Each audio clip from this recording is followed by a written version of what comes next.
Hello बच्चों, let's read this question. Total number of stereoisomers which are possible for ketohexoses are. इस question में हमें बताना है कि टोटल नंबर ऑफ स्टीरियोमर्स कितने पॉसिबल है केटोहेक्सोस के लिए।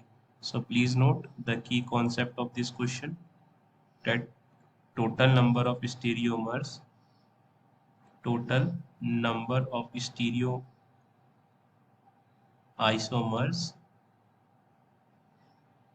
For a molecule is sum of number of geometrical isomers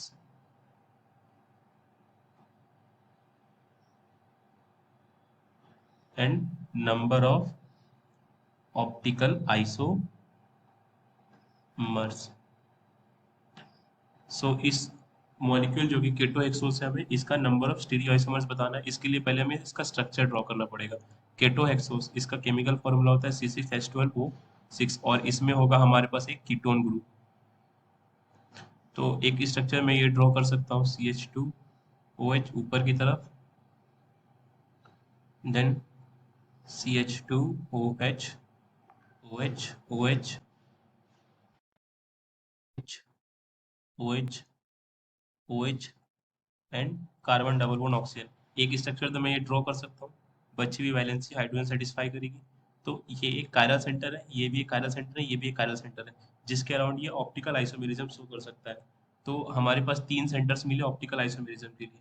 तो total number of isomerisms optical isomers मिलते हैं 2n से, जहाँ पर n number of optical centres मिले हमें।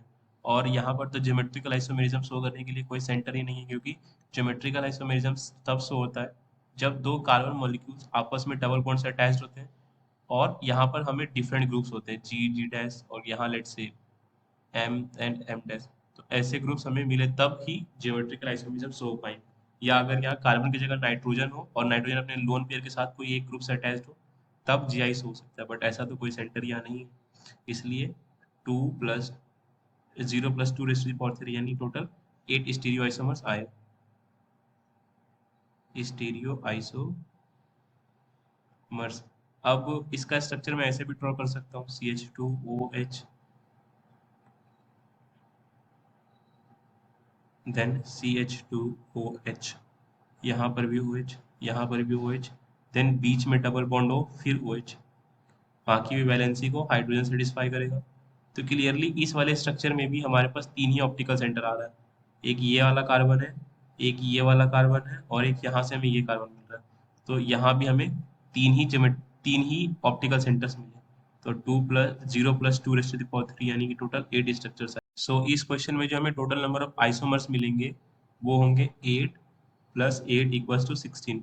ऐसा इसलिए क्योंकि यहाँ पर केटोहेक्सोस के नाम पर ये क्लियरली मेंशन्ड नहीं है कि कौन सा केटोहेक्सोस है, यानी किस पोजीशन पर केटोन है, सेकेंड पोजीशन पर है या थर्ड पोजीशन पर है।